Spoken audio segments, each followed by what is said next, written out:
নমস্কার বন্ধুরা, সুপ্রিয়া কিচেনে আবারও আপনাদের সবাইকে স্বাগত জানাই। বন্ধুরা, ক্যান্টিনের পেছন দিকে প্রচুর পুঁইশাক গাছ হয়েছে, সামনে তো হয়েছে আর পিছন দিকে আরও দেখুন এরকম মোটা মোটা আর এরকম ডিমলে হয়েছে। অনেকে পুঁইশাকের মেচড়ি বলে, অনেকে ডিম বলে। তো আজকে এই পুঁইশাকের মেচড়ি তুলেই রান্না হবে।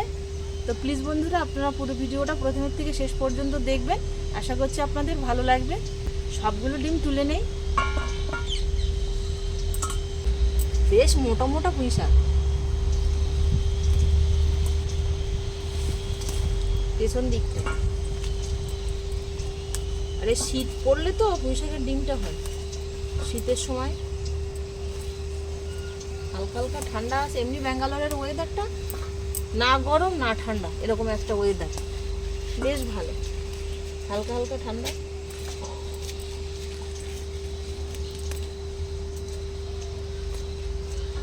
ভেতরের ডিমলিগুলো তো সবে জালি জালি হয়েছে, বেশ ভালো। এখনো পোক্ত হয়নি, বেশ অনেকটা হয়েছে। হাফ গামলা মতো তুলে নিয়েছি, দেখুন এরকম লম্বা লম্বা। এবার চলে যাব রান্নাঘরে, বাঁধাকপি কেটে নেব।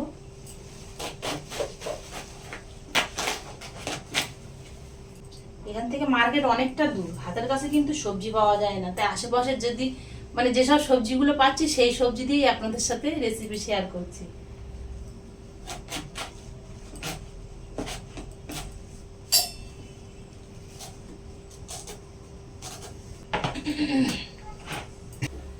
সবজিগুলো আলাদা আলাদা করে কাটা হয়ে গেছে, ধুয়ে নিয়ে আসবো পরিষ্কার করে। হিটার ধরিয়ে দিয়েছি, কড়াই জল দিয়ে দেবো ভাপানোর জন্য। বাঁধাকপি আর পুঁইশাকের ডিম দিয়ে দেবো।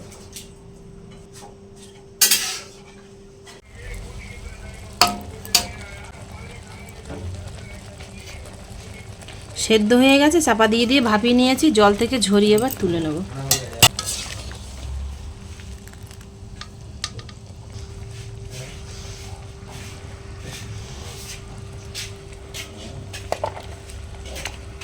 সাদা তেল দিয়ে দেবো, কড়াটা আবার বসিয়ে দিয়েছি, গরম হয়ে গেছে। পাঁচফোড়ন, তেজপাতা, শুকনো লঙ্কা, কাঁচা লঙ্কা 1 কেজি,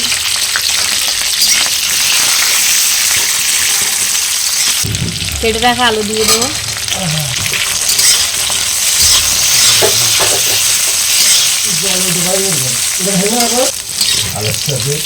মশলার সাথে আলুটা ভেজে নিয়েছি, দেখুন এই যে 50% মতো প্রায় সেদ্ধ হয়ে গেছে। এবার এর মধ্যে সেদ্ধ করে রাখা বাঁধাকপি আর পুঁইশাকটা ডিমটা দিয়ে দেবো।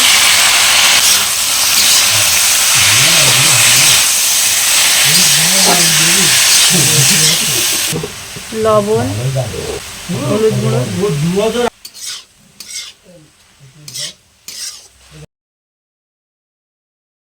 চাপা দিয়ে দিয়ে 5-7 মিনিট রান্নাটা করে নেব।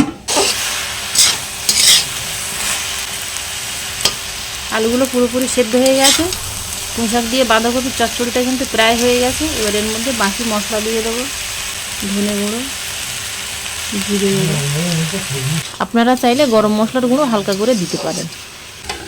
চাপা দিয়ে দিয়ে রান্না করে নেব আর 2 মিনিট।